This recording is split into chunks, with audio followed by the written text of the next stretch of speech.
चलिए स्टार्ट करते हैं। Mechanical properties of solid and fluid का लेक्चर नंबर 6। लास्ट क्लास में क्या पढ़ लिया था? टाइप्स ऑफ फ्लो पढ़ लिए थे। हाइड्रोडायनामिक्स के अंदर रूल चल रहे थे, जिसमें मैंने आप लोगों को पढ़ाया था लैमिनार फ्लो क्या होता है ना, स्टडी फ्लो क्या होता है, टर्बुलेंट फ्लो क्या होता है। ठीक है, टर्बुलेंट फ्लो में क्या सीखा था हम लोगों ने कि इर्रेगुलर पैटर्न में आपका किसी भी डायरेक्शन में आपका फ्लो कर सकता है। ठीक है, वाटर मॉलिक्यूल्स। फिर कंप्रेसिबल क्या होता है, जो आपका फ्लूइड कंप्रेस हो सके, है ना। और इनकंप्रेसिबल क्या होता है, जो कंप्रेस नहीं हो सके। रोटेशनल एंड इरोटेशनल क्या पढ़ाया था, जो ऐसे फ्लो में जिसमें क्या हो सके, जो भी आपका स्ट्रेट लाइन में अगर फ्लो भी कर रहा पार्टिकल तो रोटेट होते होते जाएगा, तो क्या हो जाएगा, रोटेशनल। और जिसमें नहीं होगा उसमें इरोटेशनल। आज क्या पढ़ेंगे, equation of continuity. Equation of continuity, ठीक है, लिखिए इसके अंदर the continuity equation of the continuity equation is the mathematical expression is the mathematical expression of the law of conservation of mass, conservation of mass in fluids. देखिए, in the steady flow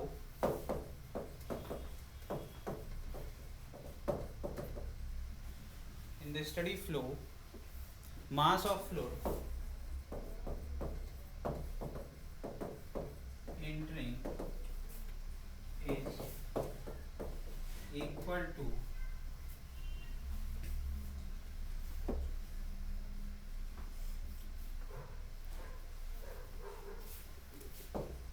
mass of fluid leaving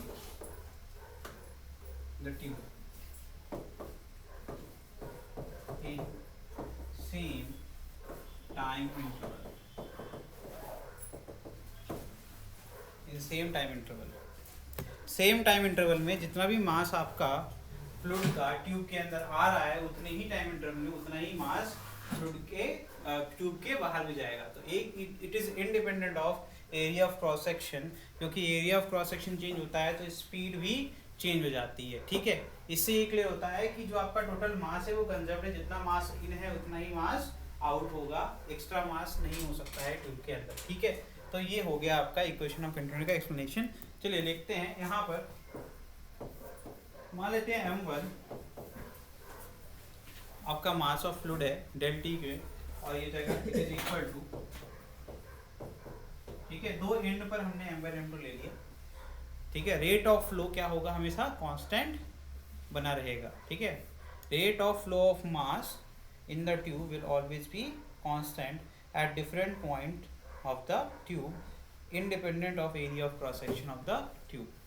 ठीक है, density अब देखना ध्यान से, ρ1 A1 V1 is equal to ρ2 A2। ठीक है, मास को हमने इन टर्म्स ऑफ क्या कर दिया, इन टर्म्स ऑफ डेंसिटी लिख दिया। ठीक है,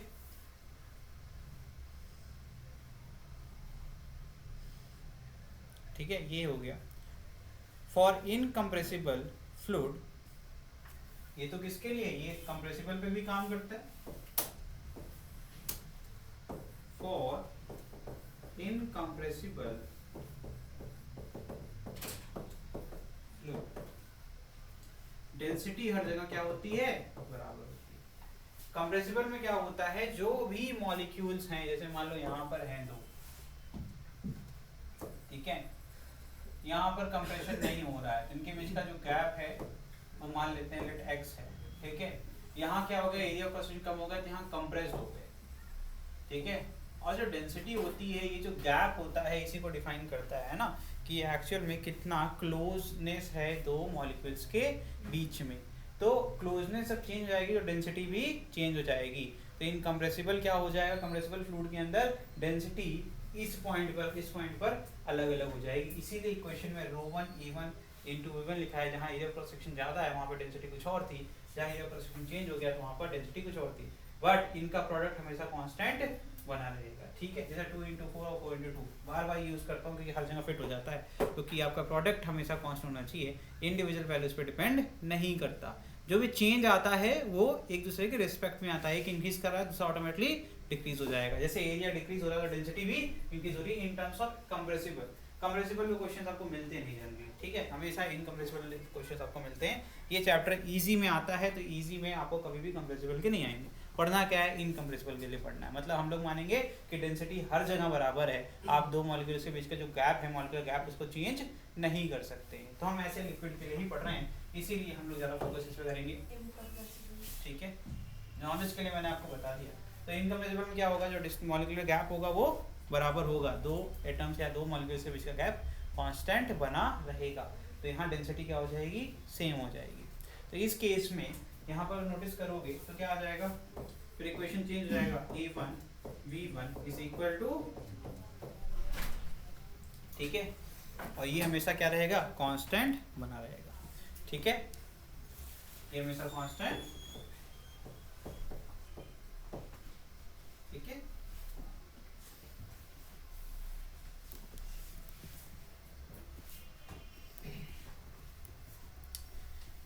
तो एरिया जब चेंज होता है तो उस हिसाब से रेट ऑफ फ्लो या फिर velocity of fluid flow will change. जैसे हमने उस दिन एग्जांपल दिया था कि जब आप एरिया क्रॉस सेक्शन ट्यूब का कम करते हैं, जब पाइप को दबा देते हैं तो क्या होता है, पानी की स्पीड बढ़ जाती है, बिकॉज उसको मेंटेन क्या करना है, वॉल्यूम इन और वॉल्यूम आउट।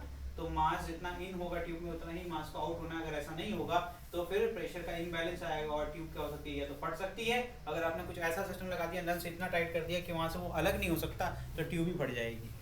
क्या होगा, ट्यूब फट जाएगी, या फिर जो आपका जो नल है उससे वो पाइप निकल जाएगी। दो ही ऑप्शन हो सकते हैं, इससे ज़्यादा कुछ नहीं हो सकता। ठीक है, तो यहाँ पर क्या है, जब एरिया क्रॉस सेक्शन ज़्यादा है तो इसका रेट ऑफ फ्लो क्या हो, स्पीड कम हो रही होगी। फिर जब एरिया कम कर देंगे तो V2 ये आगे पढ़ेंगे, है ना। तो V2 की वैल्यू क्या होती है, बढ़ जाती है जब एरिया आप कम करते हैं। ठीक है, तो ये हो गया आपका रिलेशन, और जिसमें प्रोडक्ट हमेशा कांस्टेंट बना रहेगा। ठीक है, अब आगे पढ़ते हैं वॉल्यूम फ्लक्स। ठीक है, क्या पढ़ेंगे, वॉल्यूम फ्लक्स, एक छोटी सी हेडिंग है।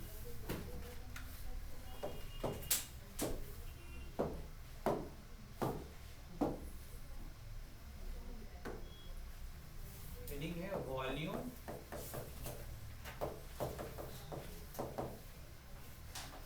ये होता है रेट ऑफ फ्लो, इसको क्या कहते हैं, rate of flow, rate of flow. ठीक है, इसको लिखिए is equal to volume of liquid flowing per second. और क्या इसको डिफाइन करते हैं, volume of liquid flowing per second. ठीक है बेटा, denoted by capital Q equal to rate of,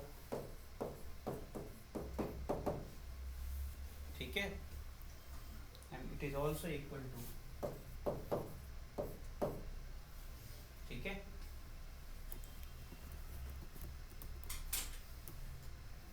next है आपका बर्नौलीज थ्योरम, हो गया।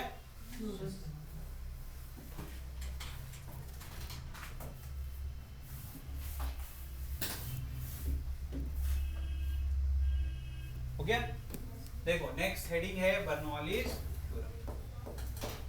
ठीक है, क्या है भाई, पढ़िए। Bernoulli's theorem is the mathematical expression of law of mechanical energy conservation. Last time क्या पढ़ा हम लोग ने, लॉ ऑफ मास कंजर्वेशन पढ़ा। क्या पढ़ा, लॉ ऑफ मास कंजर्वेशन। इसमें क्या पढ़ेंगे हम, mechanical energy conservation in fluid dynamics. तो हम लोग ने यार फ्लूइड डायनामिक्स छोड़ो, अगर हमने नॉर्मल अपने सॉलिड्स के केस में जो पढ़ा, रिजिड बॉडी के केस में जो पढ़ा था, रिजिड बॉडी पढ़ते हैं ना हम लोग, कहते हैं कि बॉडी का शेप साइज चीज ना हो, जब हम उसके ऊपर फोर्स लगाए तो उसे कहते हैं रिजिड बॉडी, है ना।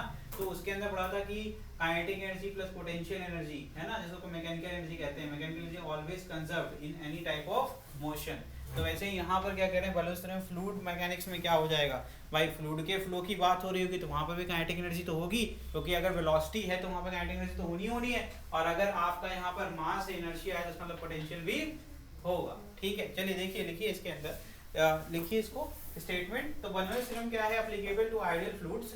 आइडियल फ्लूइड क्या होते हैं, इनकम्प्रेसिबल होते हैं। आइडियल फ्लूइड कैसे होते हैं, इनकम्प्रेसिबल होते हैं। कैरेक्टरिस्टिक क्या होती है, the fluid is incompressible, fluid is non viscous. Non viscous का मतलब पता है क्या होता है, कि जो लेयर्स बन रही थी, है ना, जो हम लोगों ने अभी एनिमेशन देखा था उसमें क्या पाया था कि जो आपके पार्टिकल्स हैं वो अलग अलग लेयर में फ्लो करते हैं और कोई भी दो लेयर कभी इंटरसेक्ट नहीं करती in case of steady flow, और सब स्ट्रेट लाइन फ्लो कर रहे थे। एनिमेशन अगर याद हो नहीं याद है तो देखिए यहाँ पर दिखा देते हैं, ठीक है। वैसे ये लैमिनर है, हम लोग ने स्टडी में देखा था, ये है ना, सारे अपने अपनी लाइन को फॉलो कर रहे हैं, कोई लेन चेंज नहीं कर रहा है, ठीक है। और इवन अगर area of cross section change होता है इसकी वजह से वेलोसिटी चेंज हो रही है, स्पीड चेंज हो रही है, उसके बाद भी अपनी लाइन को ये नहीं छोड़ते, इंटरसेक्शन नहीं हो रहा है, ठीक है। तो उसी की बात कर रहे हैं यहाँ पर फिर से।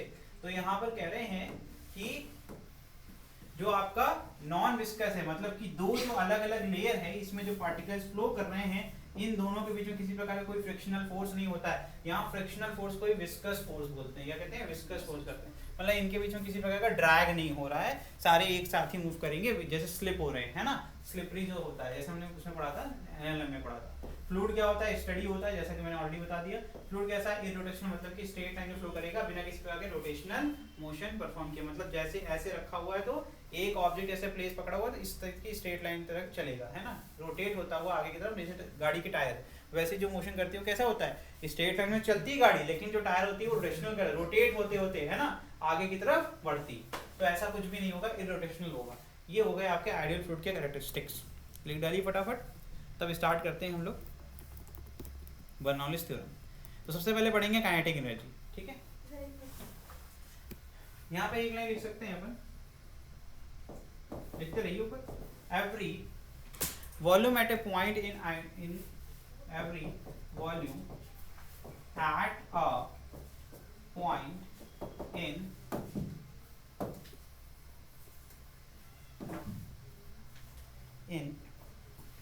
ideal fluid,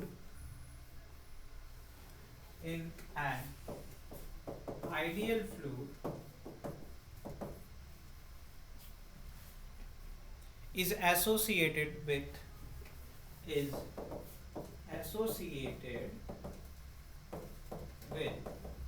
three kind of energies, three kind of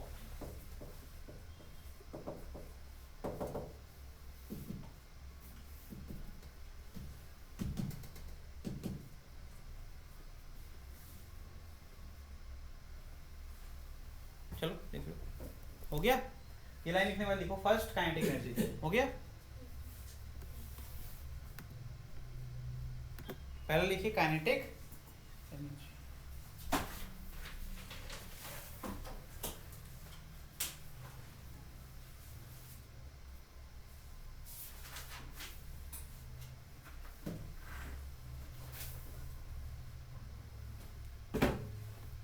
ठीक है। इसके अंदर देखिए, लिखिए, let the liquid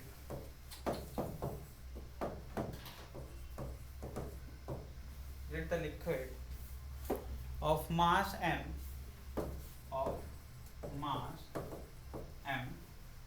and volume v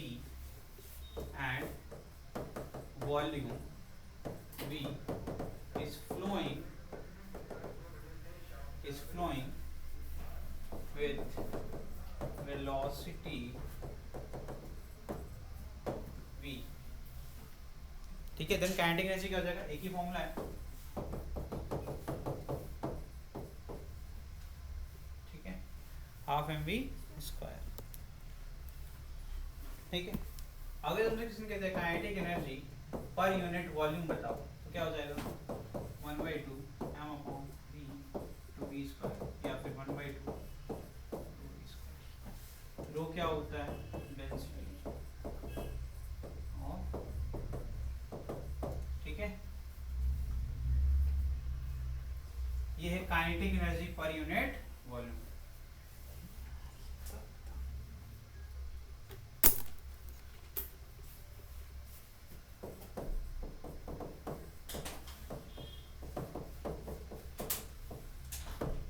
ठीक है,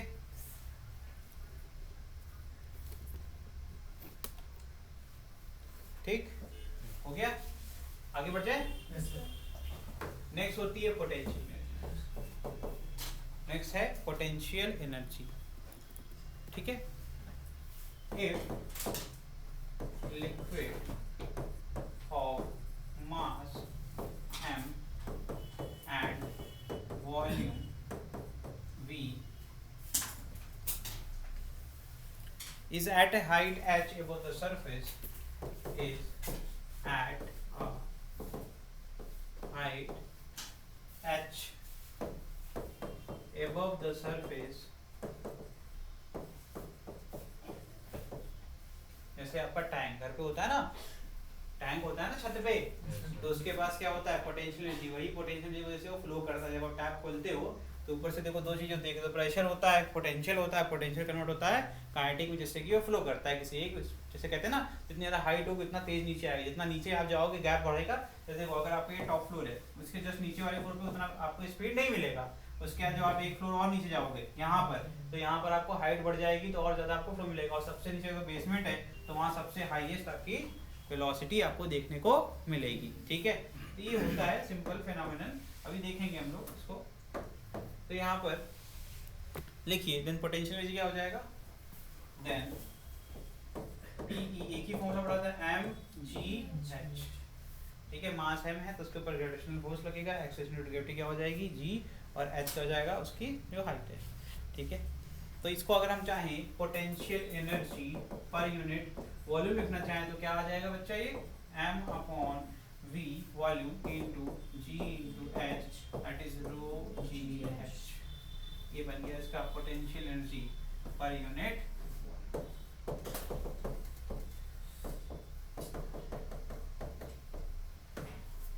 ठीक है। नेक्स्ट टाइप की एनर्जी होती है प्रेशर एनर्जी। नेक्स्ट क्या है, प्रेशर एनर्जी। हो गया ये,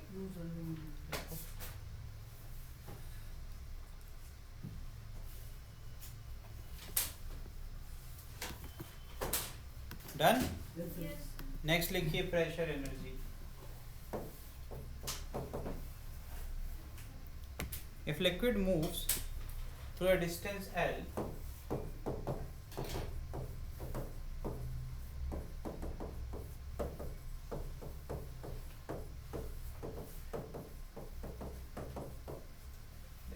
L due to pressure P, due to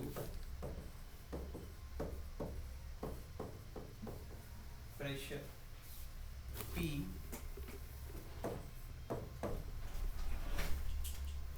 on an area A,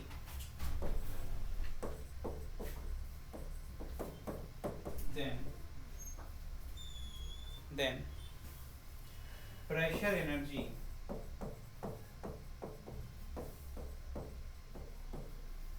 is equal to work done which is equal to force into area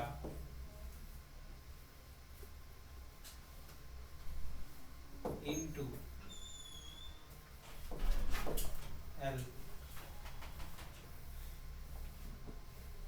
नहीं गलत है। Work done force into displacement हो जाएगा ना, और pressure is equal to force upon area होता है, तो फोर्स हो जाएगा pressure into area, pressure into area, ठीक है। एरिया इनटू लेंथ क्या होता है, वॉल्यूम। एरिया इनटू लेंथ क्या हो जाएगा,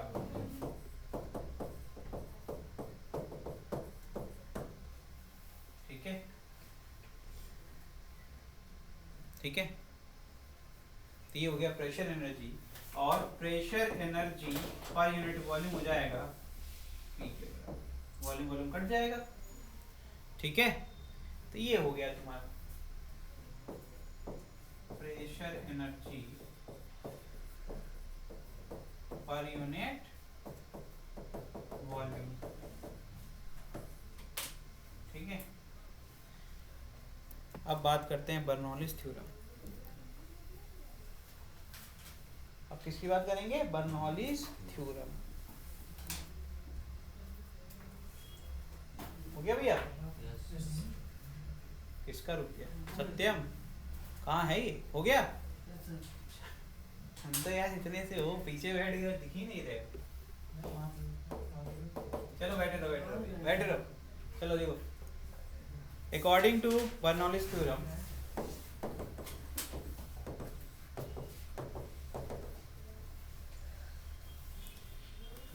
in case of steady flow of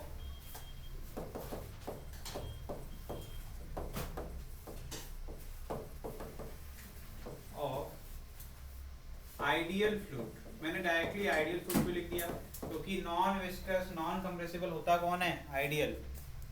through a tube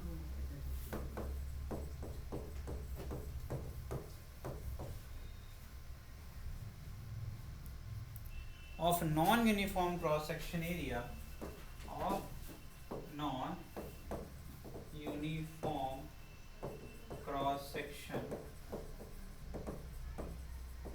area, ऐसी ट्यूब जिसका एरिया ऑफ क्रॉस सेक्शन अलग अलग पॉइंट पर अलग अलग हो, ठीक है, जिसके अंदर से स्टडी फ्लो करता है एक ऐसा फ्लूइड जो कि नॉन विस्कस है और नॉन कंप्रेसिबल है, ठीक है। आइडियल के बाद ब्रैकेट में चाहो तो लिख लो नॉन विस्कस नॉन कंप्रेसिबल, ठीक है। Then the sum of pressure, then the sum of pressure, potential energy per unit volume, potential energy per unit volume and kinetic energy per unit volume is same at every point, is constant या फिर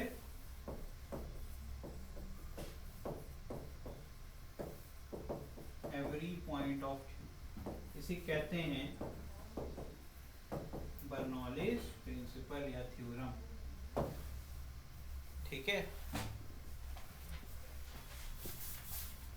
तो इसका मतलब है expression कैसा दिखेगा, pressure plus potential energy क्या आया था, P पर यूनिट वॉल्यूम था रो जी एच, काइनेटिक एनर्जी पर यूनिट वॉल्यूम था 1/2 rho v square is equal to constant,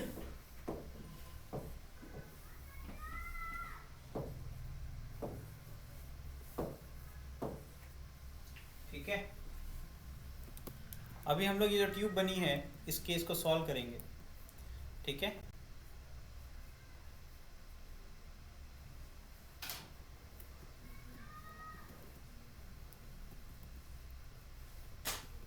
ठीक है,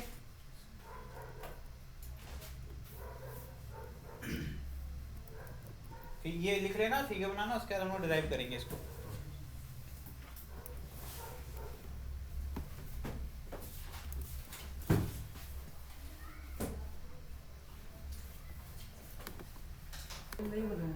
फिगर बेटा पीछे भी है, वहां बनाइए, ठीक है, यहाँ बनाइए, लिखते रहिए साथ साथ, ठीक है। Let a liquid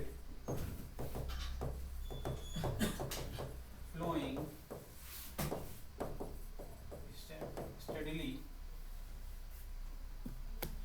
through a tube of, through tube लिख दो, through a tube, क्योंकि ऊपर ऑलरेडी लिखवाया हुआ है, ठीक है, ट्यूब का क्या है, ठीक है।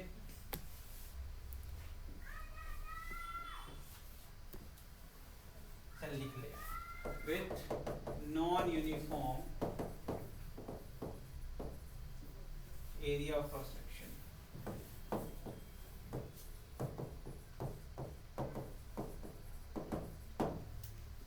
let P1 be the pressure, ऐसे लिखो P1 and P2,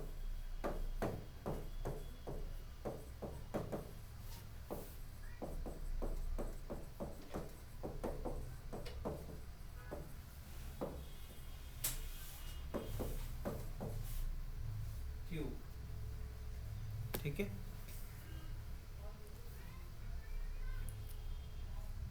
Then work done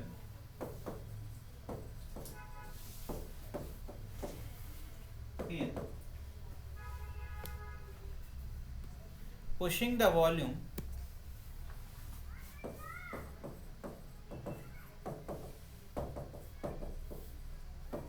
del V of the liquid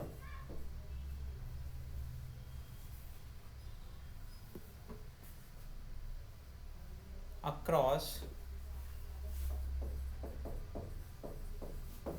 section B to C, B से सी की तरफ, बी से सी की तरफ जितना भी वॉल्यूम है, जितना वॉल्यूम हमें यहाँ से वहां तक पहुंचाने में वर्क करना पड़ा हो उसकी बात कर रहे हैं, ठीक है।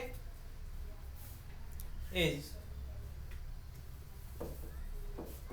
थ्रू क्यू इज, बस हो गया, इतना ही लिखना है।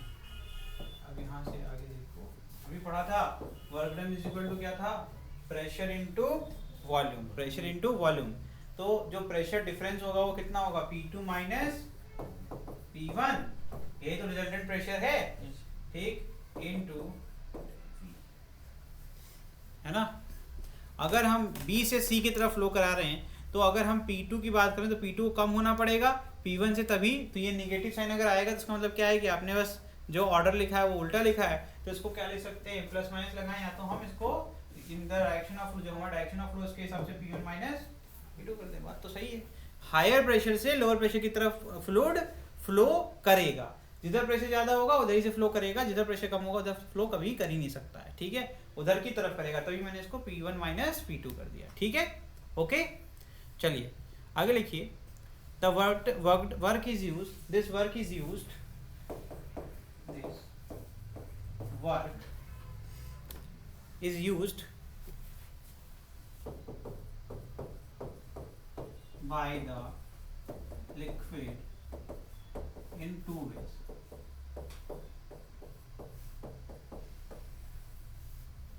पहला, in changing the potential energy of mass, क्या करना है, चेंज करना है पोटेंशियल एनर्जी, क्योंकि भैया पहले पानी जो है लोअर हाइट पर है, उसको बाद में ज़्यादा हाइट पे जाना है, तो क्लियर है कि यहाँ पर आपको वर्क लगेगा इसको लोअर पोटेंशियल एनर्जी से हायर पोटेंशियल एनर्जी तक ले जाने में, है ना। अरे यार आप अगर एक पानी बकेट का भर लो, आप नीचे वाले फ्लोर से छत तक लेके जाना है ना, तो आपको वर्क करना पड़ेगा ना। तो एक्चुअली वर्क डन में ऐसा तो है नहीं कि यहाँ पोटेंशियल एनर्जी नहीं लगेगी, बिल्कुल लगेगी, क्योंकि इस हाइट पर कम है, इस पे ज्यादा है, तो कम से ज्यादा में जाना है तो आपको पोटेंशियल एनर्जी चाहिए, तो आपको चेंज करना पड़ेगा किसकी, जो भी आपका जितना भी वॉल्यूम होगा, जितना फिक्स वॉल्यूम है उसकी पोटेंशियल एनर्जी आपको चेंज करनी पड़ेगी, एक हाइट तक जाएंगे तो आपका वर्क डन वहाँ पर भी कंज्यूम होगा, लेकिन सिर्फ वहीं कंज्यूम होगा ये बात कहना गलत है, क्योंकि आपको फ्लो कराने के लिए काइनेटिक एनर्जी भी चाहिए। तो एक्चुअल में ये जो वर्क डन है ये प्रेशर एनर्जी है, जिसको कन्वर्ट कर रहे हैं काइनेटिक और पोटेंशियल में, क्योंकि काइनेटिक नहीं होगा तो ये फ्लो कैसे करेगा, और पोटेंशियल चेंज नहीं होगा तो हाइट कैसे अचीव करेंगे। समझ में आ रहा है कि नहीं आ रहा है। तो लिखिए, first in changing potential energy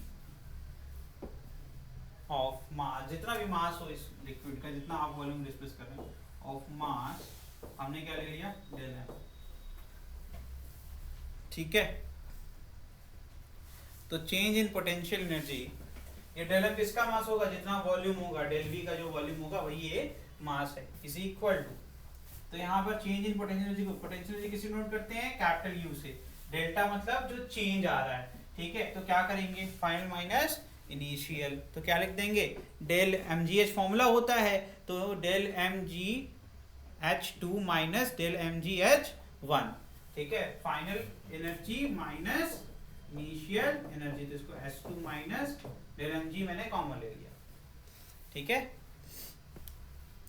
ठीक, इसको मान लो,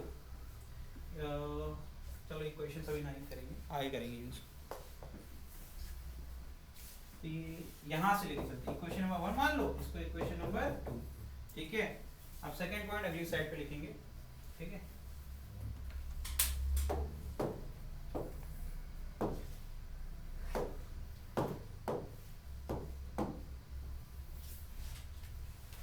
चलिए देखिए सेकंड, देखिए, in changing the kinetic energy, दूसरा कहाँ यूज होता है work done, in changing the kinetic energy, ये हो जाएगा del K E is equal to half M V square. अब कहोगे यहाँ पर दो चीजें हैं, हाफ एम वी स्क्वायर में भी फाइनल माइनस इनिशियल, तो फाइनल पे क्या होगा, मान लेंगे V2 है और इनिशियल पे क्या है आपका V1, तो यहाँ जाएगा V2 square minus V1 square. ये हो गया इक्वेशन नंबर 3। ठीक है, ये हो गया इक्वेशन नंबर 3। मास तो सेम ही रहेगा ना। तो according to work energy theorem,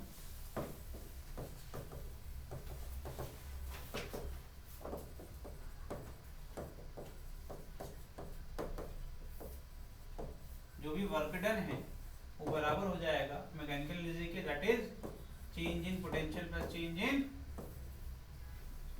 in mechanical energy है, उसके बराबर आएगा कि नहीं आएगा। वर्क एनर्जी थ्योरम, वर्क जो भी कर रहे हो वो चेंज के बराबर होगा। ठीक है, तो चेंज इसका मैकेनिकल एनर्जी का, जब भी आप कहते हो कि वर्क काइनेटिक एनर्जी थ्योरम पढ़ते हो तो वहाँ पोटेंशियल नहीं होता है, और जब वर्क पोटेंशियल पढ़ते हो तो वहाँ काइनेटिक नहीं होता है। वहाँ काइनेटिक जीरो होता है लेकिन एब्सेंट नहीं होता है। तो आप एक्चुअल में हर बार वर्क मैकेनिकल एनर्जी थ्योरम ही पढ़ते हो। वहां पे लिखा रहता है work done is equal to change in potential energy या फिर चेंज इन काइनेटिक एनर्जी। उस केस को जाके दोबारा पढ़ लेना, आपको ये देखने को मिलेगा जहां पोटेंशियल एनर्जी का चल रहा है वहां काइनेटिक हो ही नहीं सकता, वहां वेलोसिटी क्योंकि जीरो है, क्योंकि वो हाइट की बात होती है। ठीक, और दूसरे में जब हम देखो एक केस पढ़ते हैं, कहाँ पढ़ते हैं, जब कहते हैं टोटल एनर्जी अभी कंजर्व्ड है, कौन सा, जब कहते हैं फ्री फॉल करा रहे हैं किसी भी मास m को। ठीक, तो हम देखते हैं कि हाईएस्ट पॉइंट पर mgh होता है और लोवेस्ट पे काइनेटिक होता है, लेकिन टोटल का सम हमेशा mgh ही आता है, कांस्टेंट आता है, that is called total energy या फिर मैकेनिकल एनर्जी, जो कि सम होता है काइनेटिक और पोटेंशियल का। तो ये वर्क में किसके बराबर होगा, change in potential plus change in kinetic energy के। ठीक है, तो अब यहाँ पर देखा जाए, क्योंकि अगर अभी भी किसी को समझ नहीं आया, वर्क एनर्जी छोड़ो, एक चीज बताओ, वर्क किया तो तभी तो एनर्जी मिली, तो जितना वर्क किया एनर्जी कंजर्व होती है। Energy can not be created nor destroyed, it can be converted from one form to another form. इसका मतलब वर्क एक फॉर्म में एनर्जी थी, कन्वर्ट किया पोटेंशियल प्लस काइनेटिक, क्योंकि दो हिस्से हुए, दोनों को ऐड करेंगे तभी तो वर्क मिलेगा। ठीक, तो work is equal to change in potential plus change in kinetic energy. लिख डालो, तो जाएगा P1 minus P2 into del V is equal to, यहाँ कितना था, डेल m g h2 माइनस h1 plus 1/2 del m v2 square minus v1 square.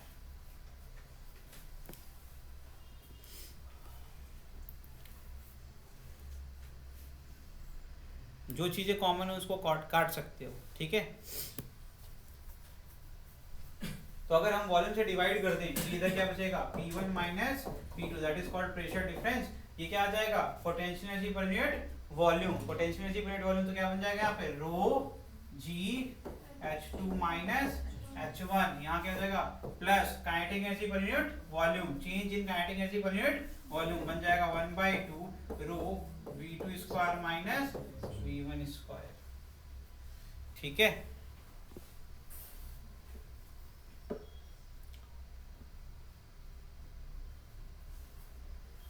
तो इनिशियल पोटेंशियल, इनिशियल काइनेटिक और इनिशियल प्रेशर को एक तरफ कर लो, फाइनल प्रेशर, फाइनल काइनेटिक और फाइनल आप पोटेंशियल को एक तरफ कर लो, तो आपको मिल जाएगा बर्नौलीज थ्योरम।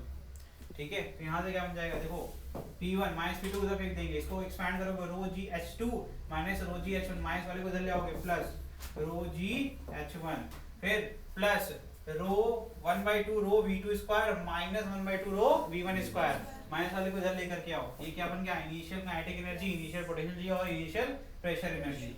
ये जाएगा 1/2 रो V1 स्क्वायर, इधर क्या बचेगा, सारे प्लस वाले, माइनस P2 इधर ले आओगे क्या बन जाएगा, प्लस P2, प्लस क्या हो जाएगा रो जी H2 final potential energy plus 1/2 rho V2 square. ठीक है, अब सुनो ध्यान से, प्रेशर आपका बर्नौली थ्योरम याद करना, उसमें कहा गया था प्रेशर प्लस पोटेंशियल एनर्जी पर unit volume plus kinetic energy पर unit volume will always be constant. देखो ध्यान से, ये इनिशियल है, sum of pressure potential energy पर यूनिट वॉल्यूम और काइनेटिक एनर्जी पर unit volume is equal to final pressure potential energy पर यूनिट वॉल्यूम और काइनेटिक एनर्जी पर unit volume. LHS equal to RHS आ रहा है, इसका मतलब है इट इज, तो we can say P plus rho GH plus half rho V square is always constant. इसे कहते हैं बर्नौलीज इक्वेशन। ठीक है, this equation is called as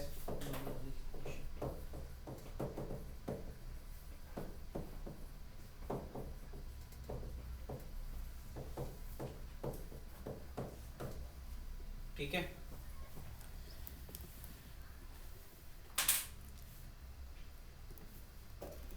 इसके कई फॉर्म होते हैं, दूसरा फॉर्म अगर लिखना है आपको क्या लिख सकते हैं, इसके बाद लिखवा दूँ, नोट कर लो ये।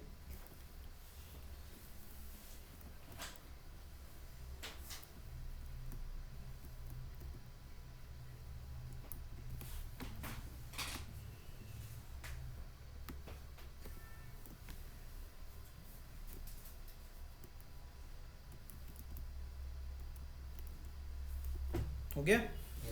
लिखो एनर्जी पर यूनिट मास के फॉर्म में अगर लिखना है क्या है, दूसरा फॉर्म हो सकता है energy per unit mass.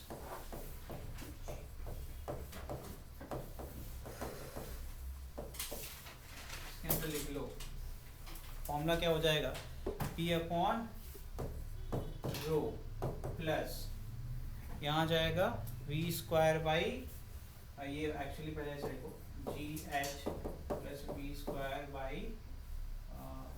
By two होना चाहिए, हाँ V square by is equal to constant, mass से डिवाइड कर दिया है। ठीक है, मास को क्या क्या लिख सकते हैं आपको अच्छे से पता है। ठीक है,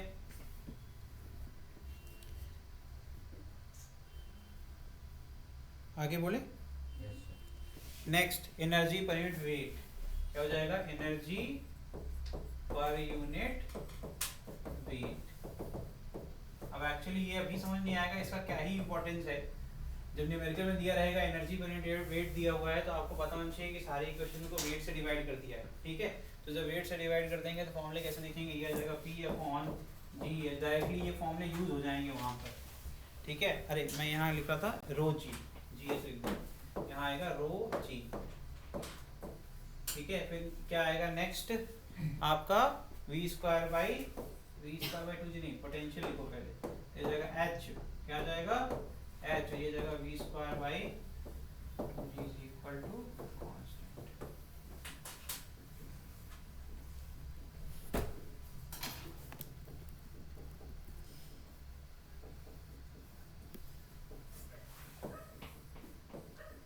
P upon rho G is called as pressure head, क्या कहते हैं इसको, प्रेशर हेड। और इसमें दिया हुआ है pressure head of this tube is this, तो आपको बताना चाहिए क्या दिया हुआ है। ठीक है, और V स्क्वायर बाई टू जी को कहते हैं वेलोसिटी हेड, इसको क्या कहते हैं, वेलोसिटी हेड। अब H को तो जानते ही हो, है ना, कहते हैं ग्रेविटेशनल या फिर पोटेंशियल हेड। H क्या कहलाएगा, ग्रेविटेशनल या फिर potential head.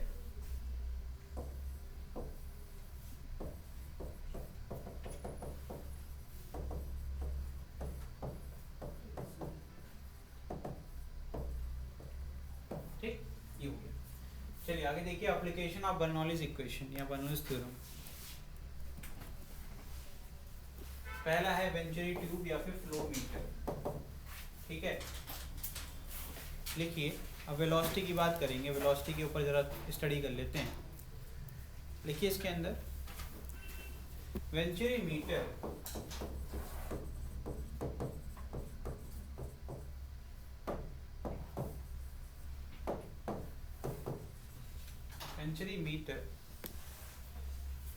is used to measure flow velocity, is used to measure flow velocity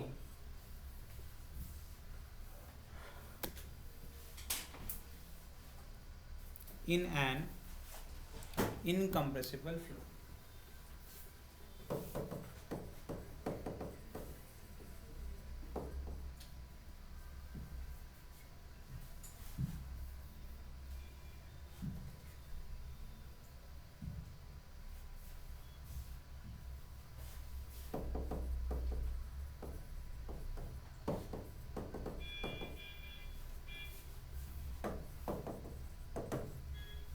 incompressible flow. ठीक है, क्या करिए, आपको यहाँ फिगर में देखो क्या हो रहा है, area of cross section tube का चेंज हो रहा है। ठीक है, और उसकी पोटेंशियल एनर्जी के लिए क्या दिखाया गया, हाइट दिखाया गया। हाइट से क्या होगा, पता चल जाएगा कि पोटेंशियल एनर्जी अलग अलग होगी। सरफेस से एक हाइट h पे तो पोटेंशियल क्या हो जाएगा mgh, जितना भी मास आपका फ्लो करेगा इंटू जी कर देंगे, इंटू एच कर देंगे तो मिल जाएगा, ठीक। और अगर पर यूनिट वॉल्यूम कर देंगे तो मिल जाएगा रो जी एच। तो अगर मान लेते हैं कि पहले पॉइंट पर क्या है आपका area of cross section A1 है और प्रेशर क्या है P1, ठीक। तो लिखिए if P1 and P2 are the pressures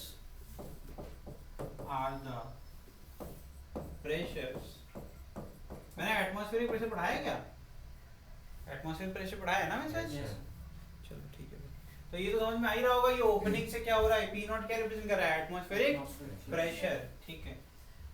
pressures and V1 and V2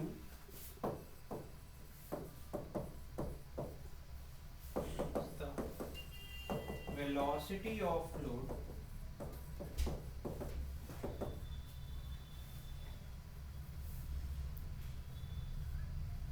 अच्छा मुझे ये बताओ, अभी रुक जाओ थोड़ा, ये जो यहाँ ओपनिंग है और यहाँ ओपनिंग से एक चीज तो होगा कि प्रेशर एटमॉस्फेयर प्रेशर यहाँ पर और यहाँ पर सेम रहेगा, हाँ? फिगर एक्चुअली क्या है ना, वो इतने अच्छे से तुम लोग को दिख नहीं रहा है।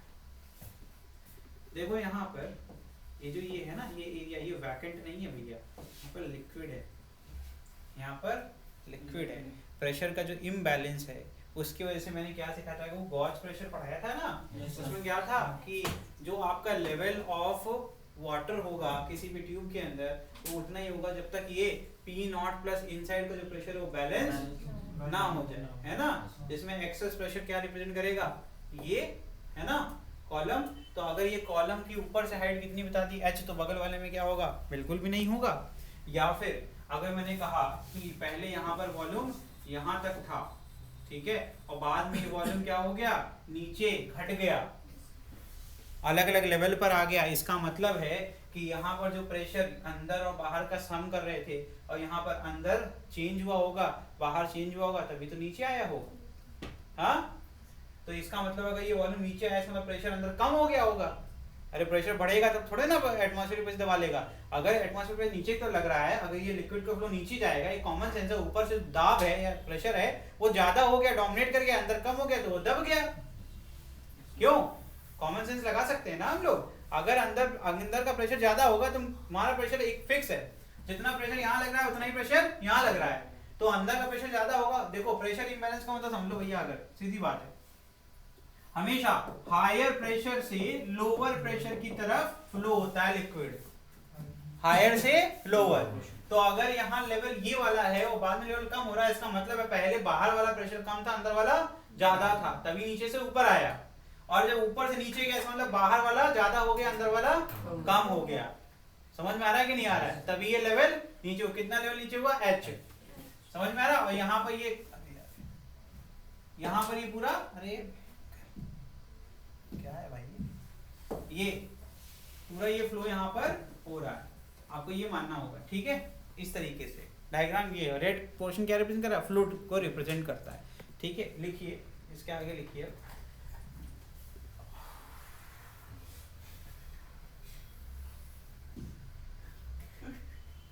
कोई बात नहीं, बाकी लिख लिया था तुमने,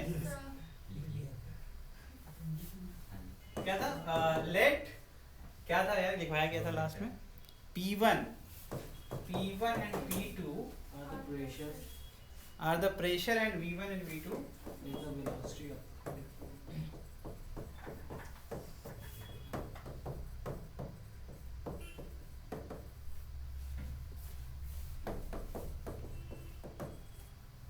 velocity of fluid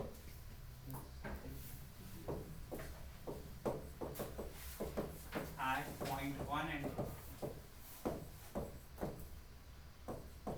density,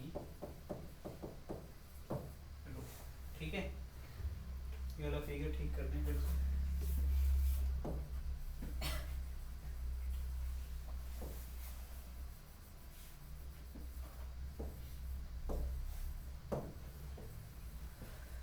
ठीक है, अब ठीक है, चलिए इसके आगे लिखिए। On the same horizontal level, on the same horizontal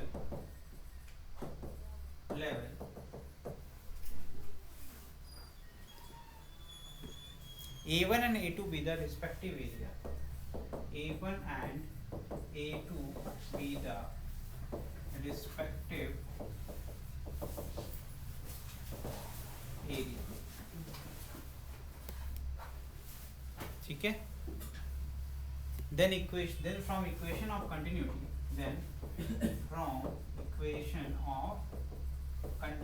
सुनो ध्यान से पहले मेरी बात. सेम लेवल का मतलब क्या हुआ? देखो जो लेवल इसका है सरफेस से वही लेवल A2 का भी है. A1 A2 सेम लेवल पे रहेंगे तो आपका उस टाइम पर क्या आ जाएगा? इक्वेशन ऑफ कंटिन्यूटी इतना तो क्लियर होगा ना, जितना मास यहाँ फ्लो करेगा उतना ही मास यहाँ फ्लो करेगा. तो इसका मतलब mgh मेंटेन यहाँ हो जाएगा, जितना यहाँ होगा उतना ही यहाँ होगा, मास चेंज नहीं हो रहा. प्रेशर की बात करेंगे, वो कैसे, रेट ऑफ फ्लो की बात करेंगे तो प्रेशर डिफरेंस आपको समझ में आ जाएगा. तो चलिए देखते हैं आगे. तो यहाँ पर क्लियर है. तो इक्वेशन ऑफ कंटिन्यूटी सबसे पहले पढ़ा था, उसके बाद बर्नौलीज पढ़ा था. उसके हिसाब से क्या है? A1 V1 is equal to A2 V2. ठीक है. अगर A1 is not equal to A2, it is clear that कि V1 is also not equal to V2. इसका मतलब है कि V1 और V2 सेम नहीं है. इसका मतलब अलग अलग पॉइंट पर velocity of the fluid will be change. तो यहाँ से ये चीज तो वेरीफाई हो जाती है इन दिस जो आपका ट्यूब है. ठीक है. तो यहाँ से क्लियर हो गया. अगर हमें किसी और पॉइंट पर वेलोसिटी निकालनी है, मुझे किसी एक पॉइंट पर नोन है, जैसे कि मैंने जब स्टार्ट किया फ्लो तो मुझे पता है V1 वेलोसिटी कितनी है, तो V2 की वैल्यू कितनी निकालनी है, तो क्या कर सकते हैं? V2 इज इक्वल टू हो जाएगा A1 V1 अपॉन 8. ठीक है. तो इसके बाद लगाएंगे बर्नौलीज इक्वेशन. तो इक्वेशन नंबर 1 हो गया. फ्रॉम बर्नौलीज इक्वेशन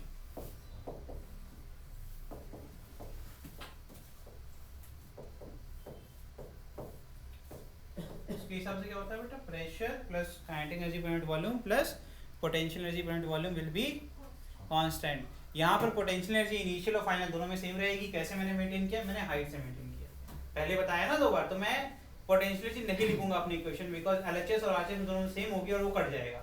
ठीक है. एक चीज और क्लियर हो चुकी है पहले से, कितनी मैं बता चुका हूँ, फिर बता रहा हूँ. जितना मास ऑफ फ्लूइड यहाँ फ्लो करेगा उतना ही मास ऑफ फ्लूइड इधर ही फ्लो करेगा. उसी से आया इक्वेशन ऑफ कंटिन्यूटी. उसी का ये बेस ही है. तो इसका मतलब है कि अगर हम फॉर्मूला लगाएंगे तो mgh वाला फॉर्मूला लगेगा. तो अगर हाइट सेम होगी तो मास तो दोनों में ऑलरेडी सेम है और जी पहले सेम होता है और हाइट भी सेम हो जाएगी. इसका मतलब पोटेंशियल जी एलएचएस और आरएचएस में पानी देना बेटा, पानी देना भैया. अरे दो यार. वो क्या हो जाएगा? सेम हो जाएगा.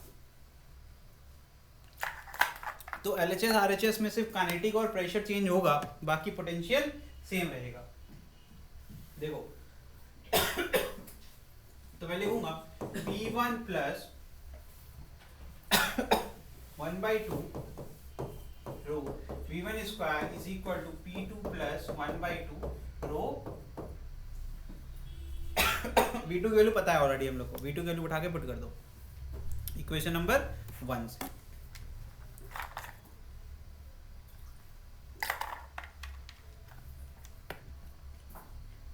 तो P1 minus P2 that is called pressure difference is equal to 1/2 rho V2 square minus V1 square.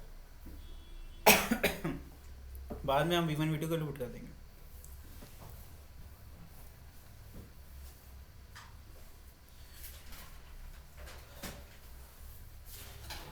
V2 की वैल्यू थी क्या? A1 V1 upon A2. तो क्या बन जाएगा ये? A1 square V1 square minus V1 square upon A2 square. ठीक है. रो और V1 बाहर आ जाएगा, मिल जाएगा 1/2 रो V1 स्क्वायर हो जाएगा A1 square upon A2 square minus 1. ठीक है. ये किसके बराबर हो जाएगा? P1 माइनस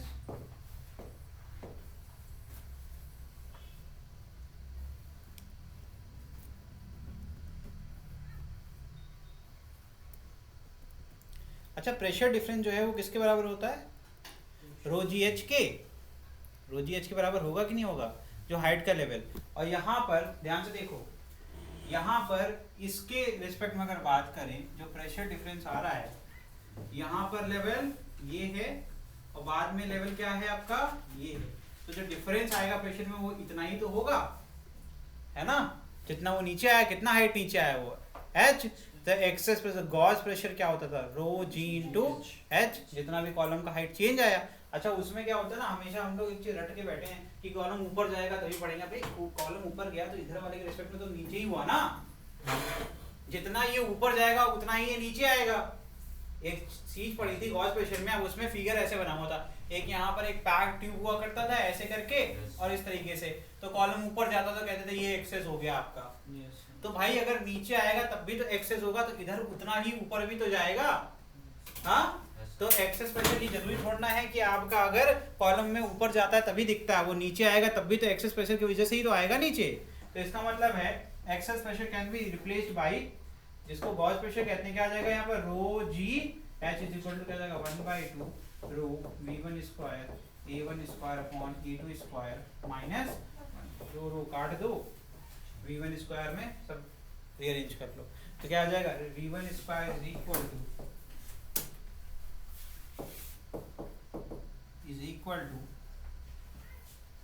2g, क्या आ जाएगा ये a1 square upon a2 square minus 1 का इनवर्स।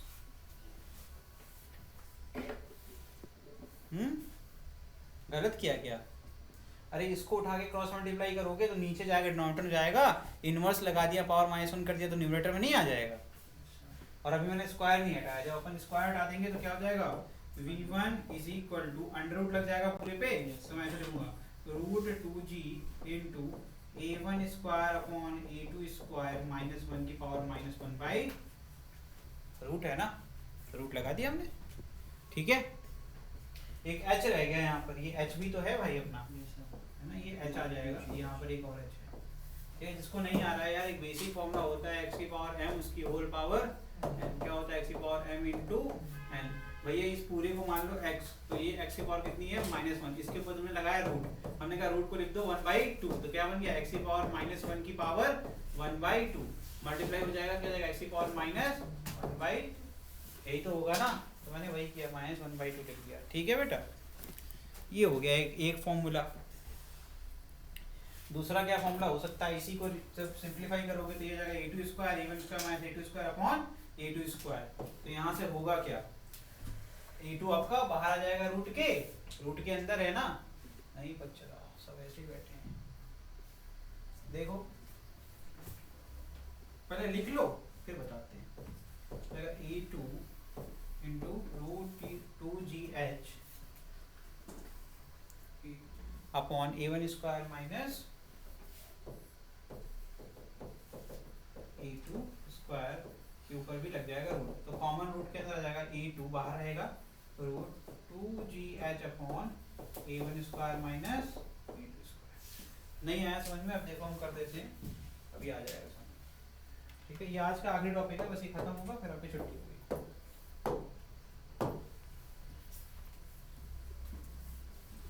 इनवर्स वाला फॉर्मूला नहीं बना रहे हैं, ठीक है। तो हो जाएगा v1 square is equal to v1 square करो, चलो तो हो जाएगा 2gh अपॉन ब्रैकेट के अंदर a1 square upon a2 square minus 1, LCM लेना जानते ही हो, 2gh upon a1 square minus a2 square upon a2 square, ये कहाँ जाएगा, डिनोमिनेटर हमेशा न्यूमरेटर में, फॉर्मूला बन गया 2gh a2 square upon a1 square minus a2 square. जब यहाँ पर v1 हो जाएगा तो लग जाएगा पूरा रूट, a2 निकल जाएगा बाहर, बचेगा क्या 2gh अपॉन, यही मैंने लिखवाया है पीछे, ठीक है। 2 मिनट छोड़ देंगे। If Q be the volume of liquid flowing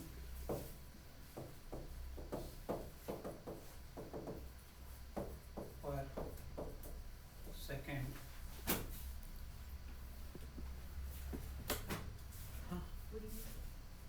पर टाइम कर लो यार, सेकंड कर लो, टाइम करो, टाइम भरोगे तो फॉर्मूले में टाइम भी आ जाएगा, पर यूनिट टाइम। ठीक है, then Q is equal to A1 V1 is equal to A2। ठीक है, ऐसा यूनिट में टाइम ऑटोमेटिकली सेकंड में आ जाएगा। ऐसा में क्या होता है, टाइम यूनिट क्या होती है, सेकंड। तो जो हम लोग ने पढ़ा था वॉल्यूम फ्लक्स पढ़ा था, तो क्यू में क्या लिखा था, वॉल्यूम पर यूनिट सेकंड। तो यहाँ पर टाइम लिख दिया, तो टाइम भी तो इसमें होगा एसआई में, सेकंड में ही होगा ना, तो फॉर्मूला तो सेम ही रहेगा, A1 V1 is equal to A2 V2। तो यहाँ से क्या आ जाएगा, हो जाएगा A1 इंटू, यहाँ पर V1 की वैल्यू कितनी है, A2 into root 2GH upon A1 square minus, लो भैया ये वॉल्यूम फ्लक्स का भी फॉर्मूला तुम्हारा बनके, ठीक है। Thus at point, बस ये लिख लो, thus at point where the cross section area is smaller, velocity is greater, where the cross sectional area is smaller, velocity will be greater and vice versa। Vice versa मतलब क्या होता है भैया, कि अगर एरिया बड़ा होगा तो वेलोसिटी भी कम हो जाएगी, और velocity will be greater and pressure will be lower. जब वेलोसिटी ज्यादा होगी तो प्रेशर कम होगा, ये भी लिख लो, एंड प्रेशर डिक्रीजेस, ठीक है, and vice versa, vice versa. जब आपका वेलोसिटी कम हो जाएगा तो प्रेशर बढ़ जाएगा, तो कॉलम का हाइट भी बढ़ जाएगा। जब वेलोसिटी बढ़ जाएगा तो प्रेशर कम हो जाएगा, अंदर का, बाहर का प्रेशर ज्यादा हो जाएगा, तो वो कॉलम घट जाएगा। ठीक है, बस इतना लिख लीजिए, आज के लिए इतना ही। अगली क्लास में पढ़ाएंगे टॉर्सलीज लॉ।